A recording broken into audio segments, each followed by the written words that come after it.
Hello दोस्तों, क्या हाल है। तारीख आज 1 मार्च 2025, नया महीना नया दिन, शनिवार हो गया, हिंदी तिथि द्वितीया। और आइए बात करते हैं आज के मुख्य समाचार में देश भर की तमाम बड़ी खबरों पर नजर डालते हैं। देखिए, पहला अपडेट तो यह है, मार्केट रेगुलेटर सेबी के नए चीफ नियुक्त हो चुके हैं। तुहिन कांत पांडे अब नए सेबी प्रमुख बनाए गए। पिछले 3 सालों से माधवी बुच थी, जिनका कार्यकाल समाप्त हो चुका है। अब ये उनकी जगह पर नए सेबी चीफ होंगे। वैसे एक दिन पहले सेबी ने कुछ नए नियम भी लागू किए थे, मैंने आपको बताया भी था। फंड मैनेजमेंट कंपनियां अब 30 दिन में निवेशकों का पैसा इन्वेस्ट करेगी, नहीं तो निवेशकों का पैसा बिना चार्ज लिए वापस लौटाना होगा। इसके अलावा एक और नियम सेबी ने विशेष निवेश निधि को भी मंजूरी दी है, जिसमें कम से कम 10 लाख का निवेश जरूरी होगा। ये नियम 1 अप्रैल से ही लागू होगा। और दोस्तों, इस महीने मार्च में कई सारे त्योहार भी आने वाले हैं, जैसे होली, धुलंडी, शीतला सप्तमी, रमजान, ईद उल फितर वगैरह। तो इसके चलते शनिवार रविवार के अलावा भी बैंकों की काफी छुट्टियां रहने वाली है। कुल 14 दिन बैंक बंद रहेंगे। कौन कौन से दिन, कहां कहां, ये पूरी लिस्ट भी आप देख सकते हैं। और बाकी आज 1 मार्च से ही 10 ऐसे बड़े बदलाव, नए नियम लागू होने जा रहे हैं, जिनका सीधा असर आम आदमी की जेब पर पड़ने वाला है। म्यूचुअल फंड और डीमेट अकाउंट से लेकर यूपीआई, गूगल पे, फोन पे, पेटीएम, बैंक एफडी से जुड़े भी कुछ नियम बदलेंगे। एलपीजी गैस सिलेंडर की कीमतों में भी बदलाव देखने को मिलेगा। वहीं हवाई ईंधन, सीएनजी, पीएनजी के भी नए रेट जारी हो सकते हैं। तो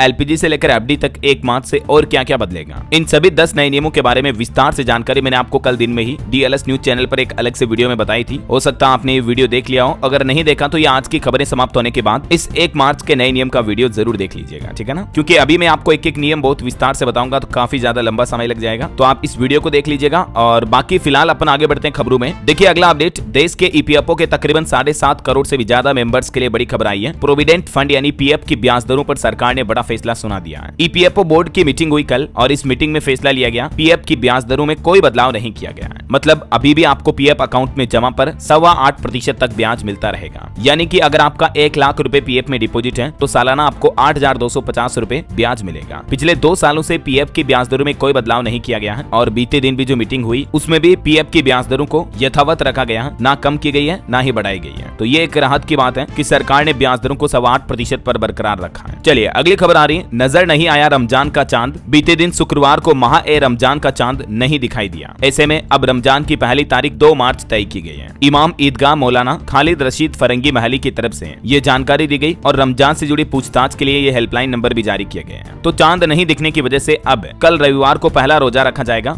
जामा मस्जिद के इमाम की तरफ से ये ऐलान किया गया है। और वैसे दोस्तों, रमजान के महीने से पहले मुसलमानों के लिए 15 पॉइंट की एक एडवाइजरी भी जारी की गई है। सभी मुस्लिम भाई लोगों के लिए ये पवित्र महीना रमजान का शुरू होने जा रहा मार्च से ही। इस महीने में मुसलमान रोजा रखते हैं और अल्लाह की इबादत करते हैं। देश में आज 1 मार्च को चांद दिखने की उम्मीद है, तो 2 मार्च से ही रोजा रखा जाएगा। और इस पवित्र महीने को लेकर यूपी लखनऊ स्थित इस्लामिक सेंटर ऑफ इंडिया के चेयरमैन और ईदगाह के इमाम मौलाना की तरफ से ये महत्वपूर्ण एडवाइजरी जारी की गई है, 15 सूत्रीय, जिसमें कहा गया कि आप अपने पड़ोसियों का भी ख्याल रखें और इफ्तार पार्टी में गरीबों को भी शामिल करें। चलिए अगली खबर देखिए, क्या साल 2047 तक विकसित हो पाएगा हमारा भारत। इसको लेकर दोस्तों वर्ल्ड बैंक की तरफ से एक लेटेस्ट रिपोर्ट जारी की गई, और इस रिपोर्ट में वर्ल्ड बैंक ने बताया कि भारत को साल 2047 तक उच्च आय वाला देश बनाने के लिए औसतन 7.8% की वृद्धि की जरूरत होगी। विश्व बैंक की तरफ से यह दावा किया गया। वैसे भारत के मौजूदा जीडीपी वृद्धि दर पर भी एक अच्छी रिपोर्ट सामने आई है। वित्त वर्ष 2025 की तीसरी तिमाही में जीडीपी ग्रोथ रेट बढ़कर 6.2% रही है। तो तीसरी तिमाही में अच्छा रिजल्ट रहा, जबकि दूसरी तिमाही में ये 5.4% पर आ गई थी। तो इस साल पूरे वित्त वर्ष में 6.5% की दर से जीडीपी के बढ़ने का अनुमान जताया गया है। यानी दोस्तों, दूसरी के बजाय ये तीसरी तिमाही के नतीजे बताते हैं कि देश की इकोनॉमी ने रफ्तार पकड़ी है। एनएसओ द्वारा ये डेटा जारी किए गए। और एक रिपोर्ट आई कि महाकुंभ की वजह से भी भारतीय अर्थव्यवस्था को बूस्टअप मिला है। इस महीने मार्च के अंत तक $4 ट्रिलियन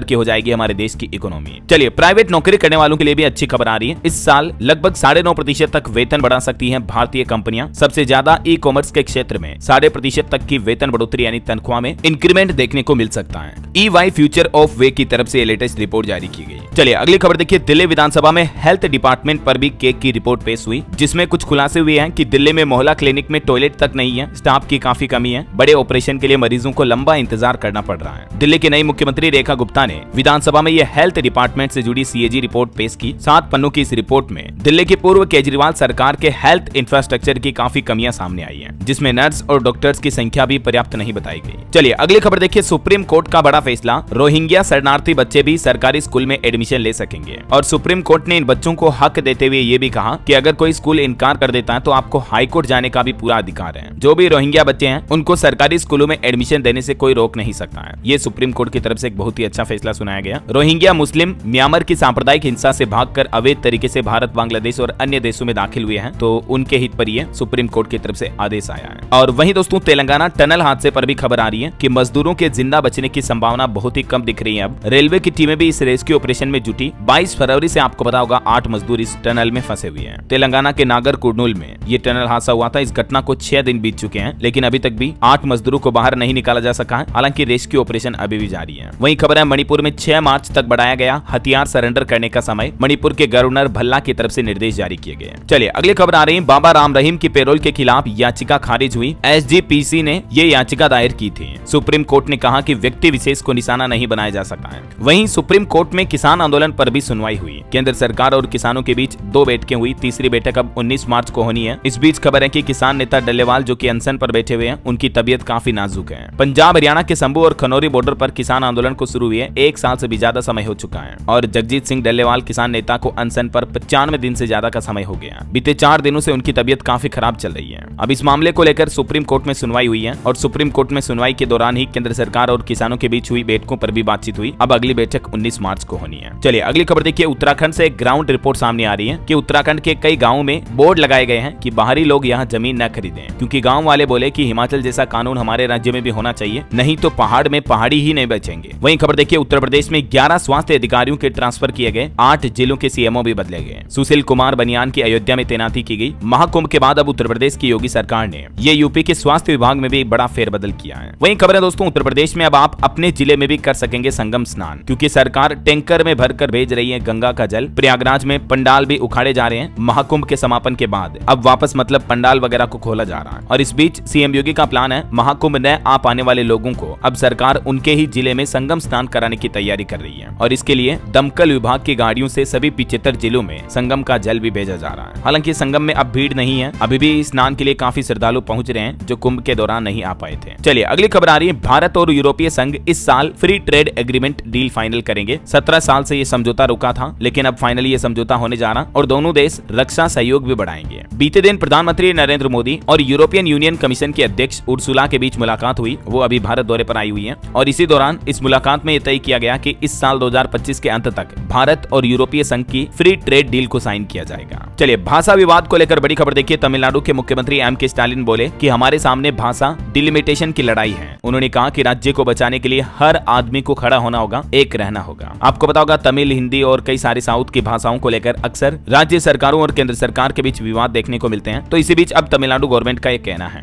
वैसे पंजाब में भी पंजाबी भाषा के विरोध के बाद अब CBSE ने कहा कि 10वीं में पंजाबी भाषा फिर से कंपलसरी होगी। 2026 ड्राफ्ट से पहले इसको हटा दिया था, लेकिन पंजाब सरकार के विरोध के बाद इसे वापस लिया है। चलिए बड़ी खबर देखिए। मुस्लिम पक्ष को हाई कोर्ट से बड़ा झटका लगा। उत्तर प्रदेश में संभल जामा मस्जिद में नहीं होगी रंगाई पुताई। कोर्ट ने कहा कि ASI की निगरानी में साफ सफाई होनी चाहिए। आपको पता होगा उत्तर प्रदेश में संभल जामा मस्जिद विवाद चल रहा हिंदू मुस्लिम पक्ष के बीच। तो इस मामले में अब मुस्लिम पक्ष को बड़ा झटका लगा है। इलाहाबाद हाईकोर्ट ने मस्जिद की रंगाई पुताई करवाने की अनुमति नहीं दी है। ASI की तरफ से ये रिपोर्ट सौंपी गई और उसके बाद हाईकोर्ट की तरफ से ये फैसला आया। हाईकोर्ट ने कहा कि संभल की शाही जामा मस्जिद में केवल साफ सफाई की अनुमति है, कोई रंग पेंटिंग वगैरह करवाने की इजाजत नहीं है। चलिए बड़ी खबर देखिए। टैक्स रेवेन्यू को लेकर अपडेट आ रहा है कि राज्यों को मिलने वाले कर राजस्व में 2026-27 से कटौती कर सकती है केंद्र सरकार। तनाव बढ़ने की भी आशंका है। और वहीं देखिए एक रिपोर्ट सामने आ रही है कि भारत ने अपनी निजी खपत बढ़ने के मामले में US, चाइना व जर्मनी को भी पीछे छोड़ दिया है। उपभोक्ता बाजार पर रिपोर्ट में दावा किया जा रहा है कि भारत में मतलब कंजप्शन बढ़ रहा है, उपभोक्ताओं द्वारा चीजों की खपत बढ़ रही है। रिपोर्ट में यह भी कहा गया कि साल 2026 तक भारत दुनिया का तीसरा सबसे बड़ा उपभोक्ता बाजार बन जाएगा। यानी अपॉर्चुनिटी काफी ज्यादा है इंडिया में अभी भी। और टेक न्यूज से भी एक रिपोर्ट आ रही है कि AI यानी आर्टिफिशियल इंटेलिजेंस की मदद से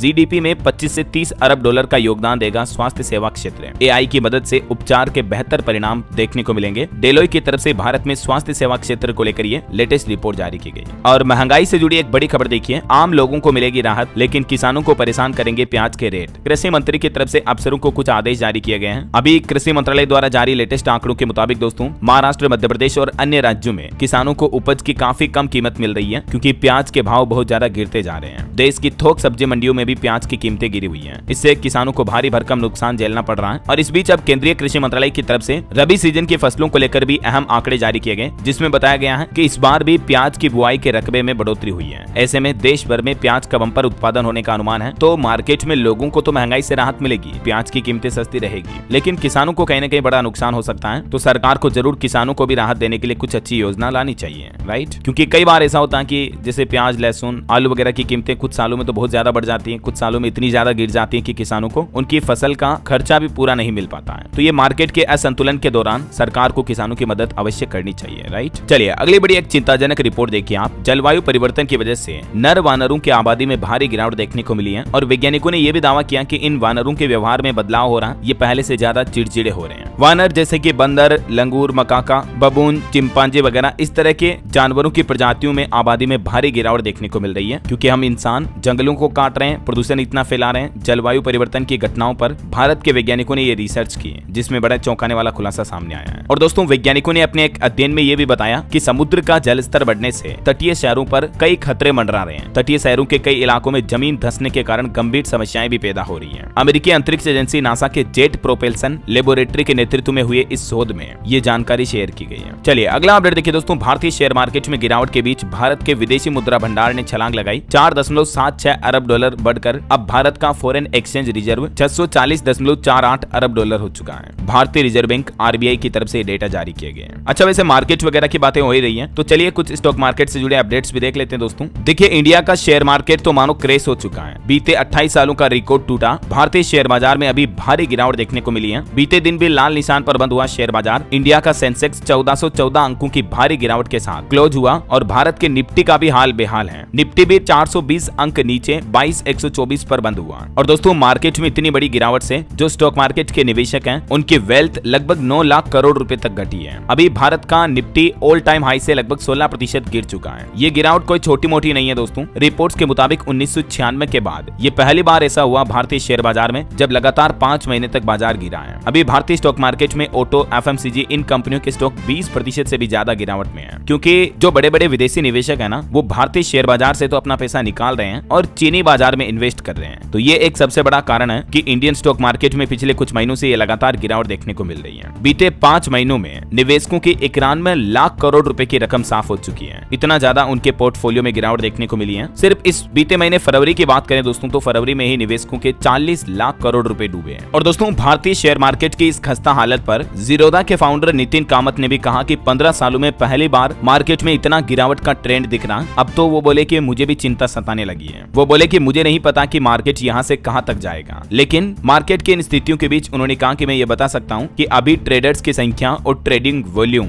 दोनों में भारी गिरावट देखने को मिल रही है। मतलब गिरते मार्केट से अब लोग बाग दूर हो रहे हैं स्टॉक मार्केट में नए इन्वेस्टमेंट करने पर भी, है ना। चलिए मार्केट के बाद आगे बढ़ते हैं खबरों में और कुछ मौसम समाचार पर नजर डाल लेते हैं। देखिए उत्तर प्रदेश, उत्तराखंड समेत देश के 14 राज्यों में अभी भी बारिश का अलर्ट है। कुछ राज्यों में आंधी और ओले गिरने की भी चेतावनी है। 5 मार्च तक मौसम ऐसा ही रहेगा। बीते 24 घंटों में पूरे उत्तर भारत के कई राज्यों में मौसम का मिजाज बदल चुका है और आने वाले 5 दिनों में आपको बारिश, आंधी और ओलावृष्टि वगैरह देखने को मिलेगी। 2 मार्च तक केरल में बारिश हो सकती है और आज भी लक्षद्वीप, तमिलनाडु, पुडुचेरी, कराईकल वगैरह में बारिश का अलर्ट है। और दोस्तों बीते दिन आपको पता होगा उत्तराखंड में एक बड़ा हादसा हो गया। 8 कंटेनरों में सो रहे थे 55 मजदूर। अचानक कुबेर पर्वत से गिरा बर्फ का पहाड़, जिसे एवलांच की घटना कहा जाता है। उत्तराखंड में ये बड़ा हिमस्खलन हुआ, हिंदी में इसे हिमस्खलन कहते हैं। इसमें काफी श्रमिक फंस गए थे। 57 में से 32 श्रमिकों को तो बचाया गया, 25 अभी भी फंसे हैं, लेकिन खराब मौसम के कारण बचाव अभियान को रोकना पड़ा। उत्तराखंड में हुए इस एवलांच की घटना पर केंद्र सरकार का भी कहना है कि राहत और बचाव कार्यों पर हमारी लगातार नजर है। गृह मंत्री अमित शाह भी लगातार अपडेट लेते रहे पुष्कर सिंह धामी सरकार से। ये देखिए तस्वीरें, उत्तराखंड में बर्फ का पहाड़ टूटा, 55 से ज्यादा मजदूर फंसे। बर्फबारी के चलते हेलीकॉप्टर से रेस्क्यू ऑपरेशन रोकना पड़ा। चलिए कुछ और राज्यों के अलग अलग मौसम अपडेट देखते हैं दोस्तों। देखिए मध्य प्रदेश में फरवरी के आखिरी दिन 35 डिग्री पारा रहा। इंदौर, भोपाल भी गर्म रहे। 4 मार्च के बाद एमपी में बदल सकता मौसम। वहीं इधर हरियाणा में हिसार समेत 12 जिलों में भारी ओलावृष्टि हुई है, मतलब ओले गिरे। देख सकते हैं आप ये तस्वीरें। हरियाणा पानीपत में भी तेज बारिश हुई। कांगड़ा में बादल फटा। लैंडस्लाइड से कुल्लू मनाली नेशनल हाईवे भी बंद पड़ा है। हरियाणा के कई जिलों में भारी बारिश के साथ ये ओलावृष्टि की घटनाएं देखने को मिली हैं। राजस्थान में भी देखिए कुछ जिलों में तो बर्फ की सफेद चादर सी बिछ गई। बीकानेर और चूरू में बारिश हुई, ओले भी गिरे। ओलावृष्टि की वजह से किसानों की खड़ी फसलों को काफी नुकसान हुआ, फसलें आड़ी पड़ गई। राजस्थान में भी ये वेस्टर्न डिस्टर्बेंस का असर देखने को मिला। बीकानेर, चूरू वगैरह में बारिश के साथ ज्यादा ओले गिरे। इधर पंजाब के भी 9 जिलों में अब बारिश का ऑरेंज अलर्ट जारी हुआ। तापमान 5 डिग्री तक गिरा और पंजाब में आज से ही तो स्कूलों का समय भी बदल जाएगा। स्कूलों का नया टाइम क्या होगा अब 1 मार्च से ही, इस बाबत जानकारी भी आप देख सकते हैं। सुबह 8:30 बजे ही खुलेंगे स्कूल। अब इतने दिन ठंड थी तो सर्दी के मौसम का टाइम चल रहा था, अभी वापस गर्मी पड़ने लगी तो स्कूलों का टाइम बदल चुका है। वहीं छत्तीसगढ़ में मौसम विभाग का कहना है कि 2 दिन पड़ेगी तेज गर्मी, 4 डिग्री तक चढ़ेगा पारा। पारा। छत्तीसगढ़ के 5 शहरों में अधिकतम तापमान 33 डिग्री के पार चल रहा है। और बिहार में भी देखिए फिर से बदलेगा मौसम का मिजाज। 12 जिलों में आंधी के साथ बारिश का अलर्ट है। और भी दोस्तों अगले 24 घंटों के दौरान मौसम की संभावित गतिविधियां क्या रह सकती हैं, इस बारे में जानकारी आप देख सकते हैं स्क्रीन पर। ओके, और चलिए मौसम के बाद अब अपन आज के सराफा बाजार पर नजर डाल लेते हैं। तो देखिए आखिरकार सोना सस्ता हुआ है। गोल्ड में 1537 रुपए की बड़ी गिरावट देखी गई और अभी सोना 84,056 रुपए प्रति 10 ग्राम पर पहुंच चुका है। बीते 10 दिनों में दोस्तों सोना 2677 रुपए तक सस्ता हुआ है और चांदी भी 1568 रुपए सस्ती हुई बीते दिन। अभी चांदी का भाव 93,480 रुपए प्रति किलो चल रहा है। ओके, और चलिए गोल्ड प्राइस के बाद आगे बढ़ते हैं खबरों में। देखिए अगली बड़ी अच्छी खबर, बीमा कंपनियों को जोखिम से बचने के लिए वायदा विकल्प कारोबार की भी मंजूरी मिल चुकी है इरडा की तरफ से। Insurance regulatory development authority of India की तरफ से बीमा कंपनियों को अपने पोर्टफोलियो को जोखिम से बचाने के लिए इक्विटी वायदा एवं विकल्प यानी डेरिवेटिव का इस्तेमाल करने की भी मंजूरी दी है। चलिए बड़ी खबर देखिए, भारतीय रिजर्व बैंक आरबीआई ने एक प्राइवेट बैंक पर बड़ा एक्शन लिया और केवाईसी को लेकर भारी भरकम जुर्माना लगाया है। आरबीआई की तरफ से Hong Kong and Shanghai banking corporation limited पर 66 लाख रुपए का तगड़ा जुर्माना लगाया है। इसके अलावा आईआईएफएल संस्था फाइनेंस लिमिटेड पर भी 33 लाख का जुर्माना लगाया गया। चलिए खबर है, सरकार ने ईडीएलआई की स्कीम में भी कई अहम बदलाव किए हैं। ईपीएफ मेंबर्स को भी इससे बड़ा फायदा होगा। ईडीएलआई का फुल फॉर्म होता है दोस्तों एम्प्लॉयज डिपॉजिट लिंक्ड इंश्योरेंस योजना में ये कर्मचारी भविष्य निधि संगठन ईपीएफओ की तरफ से बदलावों की घोषणा की गई है, जिसके मुताबिक केंद्रीय श्रम मंत्री मनसुख मंडाविया की अध्यक्षता में सीबीटी यानी सेंट्रल बोर्ड ऑफ ट्रस्टीज ने अपनी 237वीं बैठक में इन संशोधनों को मंजूरी दी है। और ये संशोधन यानी कि बदलाव क्या क्या लागू किया गया है, इस बारे में आप जानकारी देख सकते हैं ईडीएलआई स्कीम में। एक तो सरकार का प्लान है, सेवा निरंतरता पर विचार किया जा रहा, और भी ईडीएलआई के और भी कुछ डिटेल जानकारी आप देख सकते हैं स्क्रीन पर। और ईडीएलआई स्कीम में कुछ और चेंजेस भी हुए हैं। खाता धारक की मृत्यु पर 1 साल के अंदर 50,000 का प्रावधान है। कुछ और ये नई शर्तें आप देख सकते हैं। चलिए अगली बड़ी अच्छी खबर देखिए, किसानों को सालाना 20,000 रुपए देगी ये सरकार। एक राज्य सरकार की तरफ से अन्नदाता सुखी भव योजना शुरू की गई है। आंध्र प्रदेश के वित्त मंत्री पय्यालुवा केशव ने विधानसभा में कुल 3.25 लाख रुपए का बजट पेश किया और इसी बजट के दौरान आंध्र प्रदेश राज्य के लोगों के लिए ये नई योजना शुरू करने की घोषणा की है। इस योजना का फायदा मछुआरों और किसान भाई लोगों को मिलेगा, जिसके तहत किसानों को सालाना 20,000 रुपए दिए जाएंगे। मछुआरों को भी वित्तीय राहत का दुगना फायदा मिलेगा। 12वीं कक्षा तक के बच्चों को 15,000 रुपए देने का भी प्रस्ताव आंध्र प्रदेश सरकार ने अपने इस बजट में रखा है। चलिए अगली खबर देखिए, 100 करोड़ रुपए के निवेश से होगा मखाना बोर्ड का गठन। केंद्रीय कृषि मंत्री शिवराज सिंह चौहान ने मंत्रालय के अधिकारियों को बिहार राज्य में यह मखाना बोर्ड के गठन की प्रक्रिया में तेजी लाने का निर्देश भी जारी किया है। आपको पता होगा बजट में बिहार में यह मखाना बोर्ड के लिए ऐलान किया था वित्त मंत्री ने, है ना। चलिए ऑटो इंडस्ट्री से खबर आ रही दोस्तों, एक बार फिर से इलेक्ट्रिक व्हीकल मार्केट का किंग बनी ओला कंपनी। फरवरी में रिकॉर्ड तोड़ यूनिट बेची है। बीते महीने फरवरी में 25,000 से भी ज्यादा यूनिट्स यानी ओला की स्कूटी बिकी है। और ऑटो इंडस्ट्री को लेकर एक और खबर, ये रिपोर्ट देखिए आप, फाइनेंशियल ईयर 2026 में भी पैसेंजर व्हीकल की मांग में तेजी रहेगी। आईसीआरए की तरफ से रिपोर्ट में जानकारी दी गई, जिसके मुताबिक ऑटो इंडस्ट्री की वजह से भारत की अर्थव्यवस्था और ज्यादा मजबूत होगी। देश में मतलब पैसेंजर व्हीकल की बढ़ोतरी में लगातार वृद्धि रहने का अनुमान है। चलिए टेक न्यूज से खबर देखिए, अब एप्पल के प्रोडक्ट भी आप 10 मिनट में खरीद पाएंगे। ब्लिंकिट इनको भी डिलीवर करेगा। कंपनी के सीईओ की तरफ से बड़ा ऐलान किया गया है। जैसे मैकबुक, आईफोन, आईपैड वगैरह भी खरीदने हैं ना आपको, तो 10 मिनट में आपके पास डिलीवर हो जाएंगे, है ना। फिलहाल ये सुविधा किन किन शहरों में शुरू की जा रही है, तो जो देश की बड़ी सिटी हमारे देश में मुंबई, पुणे, लखनऊ, जयपुर, चेन्नई, बेंगलुरु वगैरह, यहाँ पर ये ब्लिंकिट एप्पल के साथ मिलकर नई सुविधा शुरू कर रही है। चलिए अगली खबर आ रही, जम्मू कश्मीर हाईकोर्ट ने पर्यटकों को बड़ी राहत दी। टोल टैक्स को लेकर नया आदेश जारी किया, जिसके मुताबिक वाहन चालकों से लखनपुर व बन टोल प्लाजा पर कुल टोल टैक्स का सिर्फ 20% टोल टैक्स ही वसूला जाएगा। जम्मू व लद्दाख हाईकोर्ट के जजों की तरफ से यह फैसला सुनाया गया। चलिए अगली खबर देखिए, जीएसटी कानून से अब किसी को भी गिरफ्तार करना आसान नहीं होगा। सुप्रीम कोर्ट ने एक अहम आदेश में अपना फैसला सुनाते हुए कहा कि जीएसटी से जुड़ा अगर कोई विवाद है तो सिर्फ इन कानूनों के आधार पर किसी भी व्यक्ति को गिरफ्तार नहीं किया जा सकता है, बल्कि गिरफ्तारी के लिए कोई ठोस वजह होनी चाहिए। और वहीं देखिए विपक्ष ने केंद्र सरकार पर आरोप लगाते हुए कहा कि देश में असमानता बढ़ती जा रही है। देश के 58% आय पर सिर्फ 10% अमीरों का कब्जा है। प्रियंका गांधी वाड्रा ने सरकार पर यह तंज कसा। वहीं पंजाब सरकार का प्लान देखिए, राज्य में शिक्षा सुधार के लिए मुख्यमंत्री भगवंत मान ने बड़ा ऐलान किया। कहा कि सरकारी स्कूलों में चलेगा मेगा पीटीएम अभियान। पीटीएम यानी पेरेंट्स टीचर मीटिंग का अभियान चलेगा, जिसके तहत अब सरकारी स्कूलों में भी बच्चों के माता पिता से टीचर मिलकर बातचीत करेंगे। चलिए खबर है, दिल्ली वालों की लाइफ होगी आसान। लॉरेंस जैसे गैंगस्टर्स की आएगी सामत। गृह मंत्री अमित शाह ने मुख्यमंत्री रेखा गुप्ता को यह नया प्लान बताया और देश की राजधानी दिल्ली को बिल्कुल क्राइम फ्री बनाने का ये एक्शन प्लान तैयार किया गया है, जिसके तहत गैंगस्टर के खिलाफ सख्त कार्रवाई की जाएगी। गृह मंत्री का कहना कि दिल्ली वालों को एक और बड़ी सौगात मिलेगी, पुलिस का राज खत्म होगा। इस काम के लिए अब आपको परमिशन भी नहीं लेनी पड़ेगी। दिल्ली में नई सरकार के आदेश के मुताबिक अब कंस्ट्रक्शन वर्क को करवाने के लिए दिल्ली पुलिस की मंजूरी लेने की जरूरत नहीं होगी। केंद्रीय गृह मंत्री ने इस बाबत निर्देश भी जारी कर दिया है। वहीं खबर है जम्मू कश्मीर को जल्द ही मिलेगा पूर्ण राज्य का दर्जा। अनुच्छेद 370 हटने के बाद यहाँ की तस्वीर काफी बदली है। सामाजिक न्याय एवं अधिकारिता राज्य मंत्री रामदास अठावले की तरफ से ये बात की जानकारी दी गई। चलिए खबर है प्रधानमंत्री नरेंद्र मोदी आज कृषि और ग्रामीण क्षेत्रों पर वेबिनार करेंगे।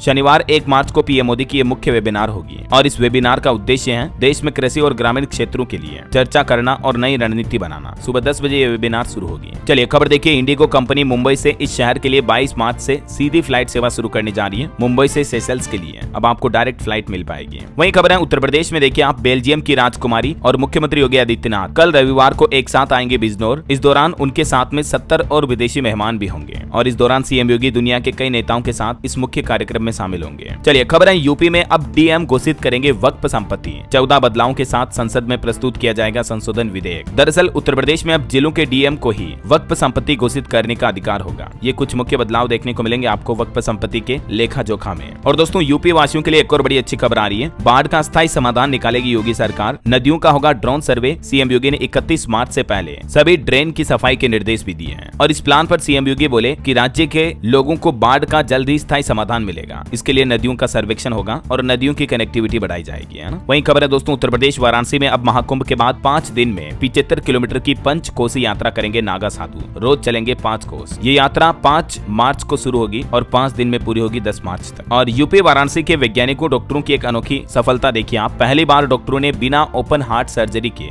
वोल्व प्रत्यारोपण किया, यानी कि हार्ट का जो वोल्व ट्रांसप्लांट है वो कर दिया बिना ओपन सर्जरी के। बीएचयू यानी बनारस हिंदू यूनिवर्सिटी के एक्सपर्ट डॉक्टरों ने एक मरीज पर यह सफलता पाई है। और वहीं देखिए दोस्तों गाँव और शहरों के लोगों को लेकर भी एक रिपोर्ट सामने आ रही है कि सीखने के मामले में शहर से भी ज्यादा समय खर्च कर रहे हैं गाँव के लोग। देश भर में हुए सर्वे में ये बात सामने आई है कि लर्निंग के मामले में ग्रामीण क्षेत्र के लोग बाग और ज्यादा उत्साहित हैं। ऐसा वहीं देखिए सुप्रीम कोर्ट के न्यायाधीश बोले कि इंसानों की तरह फैसले नहीं ले सकता है एआई यानी आर्टिफिशियल इंटेलिजेंस। डिजिटल क्रांति को लेकर पूर्व सीजीआई डीवाई चंद्रचूड़ का ये कहना है। और दोस्तों उत्तर प्रदेश में निजी स्कूलों के यानी कि प्राइवेट स्कूलों के टीचर शिक्षकों के लिए भी बड़ी खुशखबरी आई है। इन 2 सुविधाओं के लिए सभी जिलों में जांच होगी। अब यूपी में निजी स्कूलों के शिक्षकों को भी ईपीएफ और जीवन बीमा की सुविधा देना अनिवार्य होगा। राज्य के पर्यटन मंत्री जयवीर सिंह के पत्र के बाद अब माध्यमिक शिक्षा विभाग ने सख्ती दिखाई है और सभी जिलों में जांच कराने का निर्णय भी लिया है। चलिए अगली खबर आ रही, देश भर के आईटीआई और एनएसटीआई के लिए बने नए कोर्स। युवाओं की तकनीकी स्किल्स में सुधार होगा, नई जॉब में मिलेगी। युवाओं को नई तकनीकों में कुशल बनाने के लिए प्रशिक्षण महानिदेशालय की तरफ से कुछ नए पाठ्यक्रम यानी नए सिलेबस बनाए गए हैं आईटीआई की पढ़ाई करने वाले स्टूडेंट्स के लिए, है ना। और 31 तरह के तो नए कोर्स भी शामिल किए गए हैं। कुछ नए शॉर्ट टर्म कोर्स होंगे, कुछ रिवाइज किए गए कोर्स भी होंगे, देख सकते हैं आप डिटेल। चलिए खबर आ रही है, अब बेटियों की राह में बाधा नहीं बनेगी एमटीपी किट। ऑनलाइन बिक्री पर रोक लगा दी है और इस तरह का शिकंजा कसने वाला देश का पहला राज्य बन चुका है हरियाणा। दरअसल हरियाणा सरकार ने घटते लिंगानुपात को सुधारने के लिए ये महत्वपूर्ण कदम उठाया है। राज्य में अब online medical termination of pregnancy यानी एमटीपी किट की बिक्री पर रोक लगा दी गई है और नए नियम नए आदेश के मुताबिक अब बिना डॉक्टर के प्रिस्क्रिप्शन यानी डॉक्टर की पर्ची के बिना ऑनलाइन कंपनियां इस किट की होम डिलीवरी नहीं कर पाएगी, है ना। वहीं खबर है महिलाओं को भी बजट सत्र के बाद हर महीने मिलने लगेंगे 2100 रुपए। हरियाणा के मुख्यमंत्री नायब सिंह सैनी सरकार की तरफ से घोषणा करते हुए कहा गया है कि बीते 100 दिन में ही हमने 18 वादे पूरे किए हैं और इस बीच महिलाओं के लिए भी उन्होंने ये घोषणा की। चलिए खबर आ रही कि देश में हर साल 35 से 40 सैन्य विमानों के निर्माण की जरूरत है। वायुसेना चीफ बोले कि अब हम पीछे मुड़कर नहीं देख सकते हैं। वहीं खबर है हिमाचल प्रदेश में पटवारियों और कानूनगों के कार्यालयों पर लटका ताला। पेन डाउन स्ट्राइक चल रही, इनकी हड़ताल चल रही। इसके चलते राज्य भर में 43 तरह की सेवाएं ठप पड़ी हैं। 1 करोड़ से भी ज्यादा का नुकसान हो चुका है। चलिए खबर देखिए, देश भर को टीबी मुक्त कर देंगे। स्वास्थ्य और परिवार कल्याण मंत्रालय के मंत्री जेपी नड्डा की तरफ से दावा किया गया। उन्होंने आयुष्मान कार्ड में कैंसर कवरेज और उड़ीसा राज्य के सरकार के प्रयासों को भी सराहा। उड़ीसा में 90वें राष्ट्रीय शिखर सम्मेलन का उद्घाटन करते हुए स्वास्थ्य मंत्री की तरफ से कुछ घोषणाएं की गई। उन्होंने कहा कि इस साल 2025 के अंत तक भारत टीबी मुक्त हो जाएगा। और वहीं दोस्तों पीएम आवास योजना पर भी अपडेट आ रहा। 31 मार्च तक चलेगा पीएम आवास योजना का सर्वे। आप भी वेटिंग लिस्ट में अपना नाम शामिल करवा सकते हैं ऑनलाइन पोर्टल के माध्यम से। जिन लोगों के पास घर नहीं है, जिनकी आय काफी कम है, उनको सरकार इस योजना का लाभ देगी, है ना। चलिए अगली खबर आ रही है, इस बार श्रद्धालुओं की मुश्किलें बढ़ सकती हैं। 4 धाम यात्रा महंगी हो सकती है। 4 धाम यात्रा के किराए को लेकर भी जल्द ही उत्तराखंड सरकार फैसला लेते हुए नए दिशा निर्देश जारी करेगी, तो बता दूंगा मैं आपको अपडेट। वहीं खबर देखिए, पीएम मोदी ने की आयुष क्षेत्र की समीक्षा। दुनिया भर में आयुष की बढ़ती स्वीकार्यता और इसको बढ़ावा देने की क्षमता पर चर्चा हुई। और आपको सावधान करने वाली एक खबर बताता हूँ दोस्तों, कॉल मर्ज साइबर फ्रॉड के बारे में आपको जानना चाहिए। ये आजकल एक तरह का नया स्कैम चल रहा है जिसमें कॉल से ओटीपी जनरेट करके लोगों के साथ ठगी की जा रही है। पुलिस ने आम लोगों को कॉल मर्ज साइबर स्कैम को लेकर अलर्ट भी जारी किया है कि लोग बाग फोन करके ओटीपी लेकर के लोगों को चपत लगा रहे हैं, उनके बैंक खाते से पैसे कट रहे हैं। तो आप इस तरह के किसी भी झांसे में ना आए, सतर्क रहें और अपने पैसों की सुरक्षा करें, है ना। चलिए खबर है, किया कंपनी ने पेश की अपनी नई इलेक्ट्रिक कार EV4। बेहतरीन बैटरी के साथ आपको कई लग्जरी फीचर भी मिलेंगे और भारत की डिजिटल अर्थव्यवस्था पर भी एक अच्छी रिपोर्ट आ रही है कि अभी हमारा देश दुनिया की सबसे तीसरी बड़ी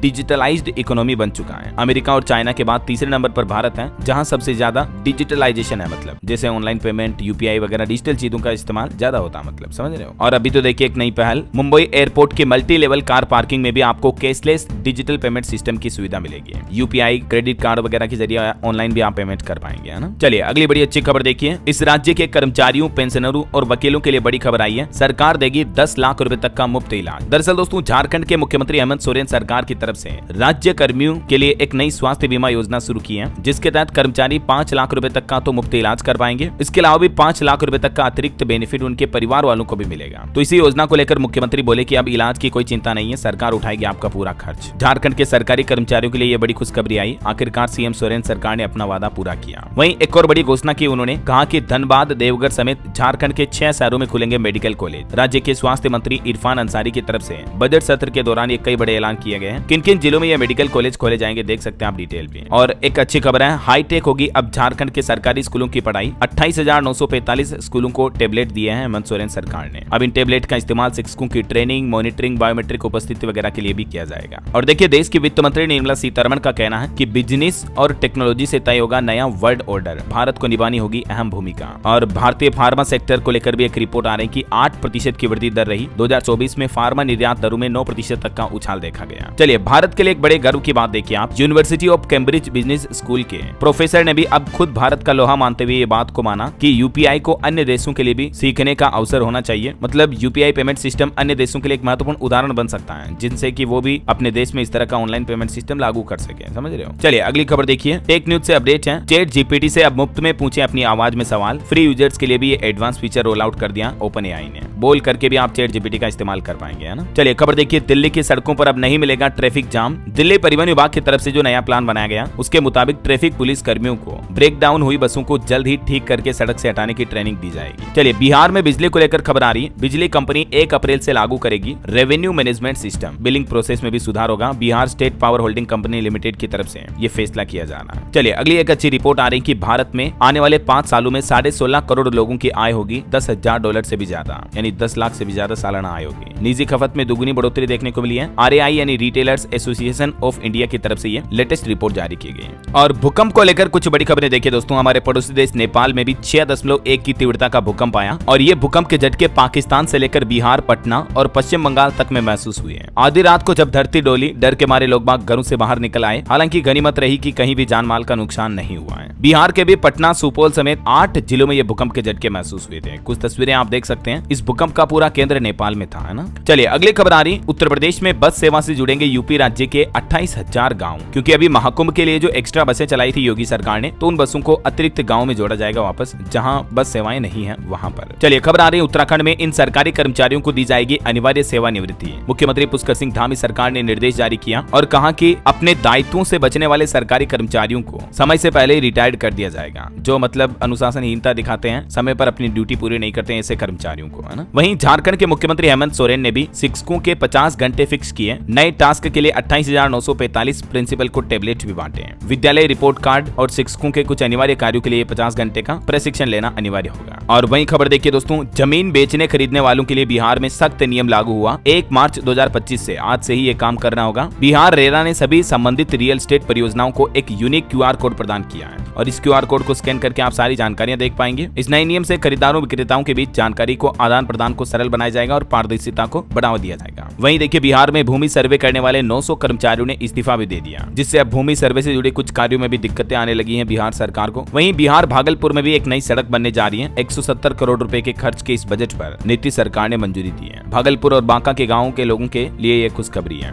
और अगली बड़ी खबर देखिए दोस्तों, गिलोय जो की एक तरह की औषधीय बेल है। कोरोना काल के बाद से गिलोय को दुनिया भर में पहचान मिली है। रिपोर्ट आ रही है कि बीते एक दशक में शोध प्रकाशनों में 300% तक की बढ़ोतरी बढ़ोतरी हुई गिलोय पर। चलिए खबर है एल्मिको त्रिपुरा राज्य में अपना पहला सहायक उत्पादन केंद्र स्थापित करेगा। और खबर है आधार अनुशासन पोर्टल भी लॉन्च हुआ, अब स्ट्रीमलाइन अप्रूवल प्रोसेस और आसान होगा। सरकार ने आधार कार्ड के प्रमाणीकरण के लिए ये नया पोर्टल लॉन्च किया, जिसके तहत ये कुछ नई सर्विस मिलेगी आपको इस पोर्टल पर। और इसके अलावा दोस्तों निजी इकाइयों को भी आधार से चेहरा प्रमाणित करने के लिए भी उदय की तरफ से एक नया पोर्टल लॉन्च किया गया, फेस रिकॉग्निशन सिस्टम को प्राइवेट सेक्टर की कंपनियों के लिए इंटीग्रेट करने के लिए। ये इस नए प्लेटफॉर्म का एड्रेस है। और खबर है लाओस में पोषण सुधार के लिए भारत ने $1 मिलियन की मदद देने की भी घोषणा की है। वहीं रक्षा मंत्री राजनाथ सिंह ने सशक्त भारत हिंदी पत्रिका के पहले संस्करण का भी अनावरण किया। चलिए कुछ और स्टेट न्यूज अपडेट देख लेते हैं फटाफट से। देखिए खबर राजस्थान में शाहपुरा जिला खत्म करने पर 202 लोगों ने गिरफ्तारी दी, जुलूस निकालकर ब्लैक डे भी मनाया। वहीं राजस्थान में भी समर्थन मूल्य MSP पर गेहूं की खरीद शुरू होने जा रही है। आज से ही इन सभी जिलों के 12 खरीद केंद्रों पर शुरू हुई है। खबर है मध्य प्रदेश में मोहन यादव सरकार का बजट 12 मार्च को जारी किया जाएगा। 4 लाख करोड़ रुपए से ज्यादा का होगा ये बजट। और मध्य प्रदेश सरकार का फैसला देखिए, 21 लाख श्रमिकों का वेतन बढ़ाया गया, अब अधिकतम 2434 रुपए प्रति महीने का फायदा होगा। हाईकोर्ट के फैसले के बाद MP की मोहन यादव सरकार ने ये वेतन बढ़ोतरी का आदेश भी जारी कर दिया। वहीं खबर है 3 मार्च से MP भोपाल में नेशनल रोइंग चैंपियनशिप प्रतियोगिता का भी आयोजन होने जा रहा। 25 राज्यों के 500 से ज्यादा खिलाड़ी दिखाएंगे दम। और छत्तीसगढ़ में भी देखिए आम आदमी की इनकम 38 रुपए बढ़ी, रोजाना 408 से 446 पहुंची प्रति व्यक्ति आए, वित्त मंत्री ने यह दावा किया है। और खबर है नियम के खिलाफ MBBS PG में दे दी सीट, तो छत्तीसगढ़ हाईकोर्ट ने रद्द की पूरी प्रक्रिया और सरकार को दोबारा काउंसलिंग करवाने को कहा है MBBS मामले पर। और एक बड़ी खबर देखिए IIT बाबा जो महाकुंभ से वायरल हुए थे, उनके साथ मारपीट की घटना देखी गई। नोएडा में वो बोले कि मुझे पीटा, फिर कमरे में बंद किया। थाने के बाहर बैठकर उन्होंने धरना भी दिया। और दोस्तों महाकुंभ में बिजली खर्च पर भी एक रिपोर्ट आ रही है कि पूरे 45 दिनों में 30 करोड़ की बिजली खर्च हुई है। 4.25 लाख कैंप को बिजली सप्लाई करने के लिए 54,000 खंभे भी लगाए गए। वैसे उत्तर प्रदेश में बिजली कर्मचारियों ने भी निजीकरण के खिलाफ अब बड़ा आंदोलन शुरू कर दिया है। 3 मार्च को यूपी के सभी जिलों में प्रदर्शन होगा। वहीं यूपी में स्वास्थ्य समिति की बैठक में जिला अधिकारियों को निर्देश दिया गया कि सभी अस्पतालों में 10% मरीजों की टीबी जांच करना अनिवार्य होगा। और बिहार से खबर आ रही 6 नए थाने और BMP कार्यालय की स्थापना होगी। बिहार बांका में कानून व्यवस्था को मजबूत किया जाएगा। वहीं खबर है हरियाणा में 2 दिन छुट्टी रहेगी, 3 दिन शराब के ठेके भी बंद रहेंगे निकाय चुनाव के चलते, क्योंकि 2 मार्च को कल निकाय चुनाव होने वाले हैं, तो आज और कल हरियाणा में ये चीजें बंद रहेगी। और खबर है सरतेज नरूला बने Punjab Haryana high court bar association के प्रधान। वहीं पंजाब में बिना NOC के जारी रहेगी प्लॉटों की रजिस्ट्री, सरकार ने 6 महीने और अवधि बढ़ाई। और पंजाब में परिवहन विभाग भी जल्द ही शुरू करेगा DL यानी ड्राइविंग लाइसेंस और RC प्रिंटिंग। कंपनी के भागने के बाद 3 लाख से ज्यादा आवेदन पेंडिंग है। वहीं देखिए पंजाब में स्कूल लाइब्रेरियों के लिए भी 15 करोड़ रुपए का बजट जारी हुआ। सेशन से पहले खरीदी जाएगी किताबें, हर स्कूल को धनराशि मिलेगी। और दोस्तों पंजाब में ड्रग तस्करों को भी भगवंत मान सरकार ने चेतावनी दी, कहा कि या तो पंजाब छोड़ दो या फिर नशे का कारोबार छोड़ दो, वरना सख्त कार्रवाई होगी। चलिए कुछ एजुकेशनल खबरें देख लेते हैं। देखिए उत्तराखंड में 276 पदों पर भर्ती का नोटिफिकेशन जारी हुआ। 11 मार्च से आवेदन कर पाएंगे, 31 मार्च इसके लिए लास्ट डेट तय की गई है। वहीं राजस्थान में भी 2756 ड्राइवर के पदों पर भर्ती निकली है। 10वीं पास को भी मौका है, 28 मार्च 2025 इसकी लास्ट डेट है। और यूपी PCS प्री एग्जाम में 15,066 स्टूडेंट पास हुए, रिजल्ट जारी हो चुका है। चलिए दोस्तों कुछ अंतर्राष्ट्रीय न्यूज अपडेट देखिए आप। पाकिस्तान में जुमे की नमाज के दौरान मस्जिद में धमाका हुआ, 5 लोगों की जान चली गई। इधर अमेरिकी राष्ट्रपति डोनाल्ड ट्रंप ने ब्रिटेन के प्रधानमंत्री से पूछा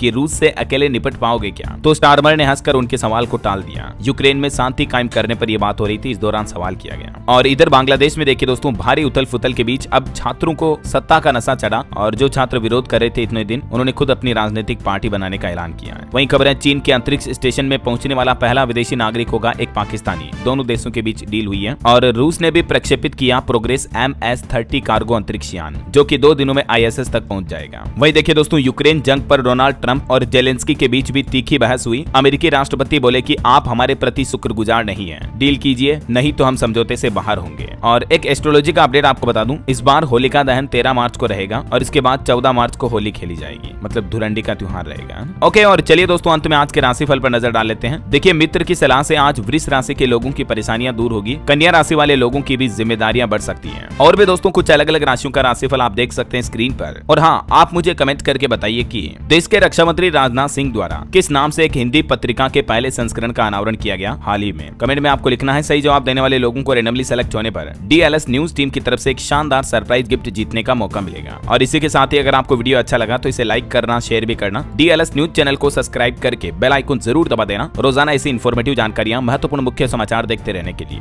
ओके, ख्याल रखिएगा अपने आप का, अपने परिवार का। मिलेंगे अगले नेक्स्ट अपडेट में, तब तक के लिए जय हिंद, जय भारत, वंदे मातरम।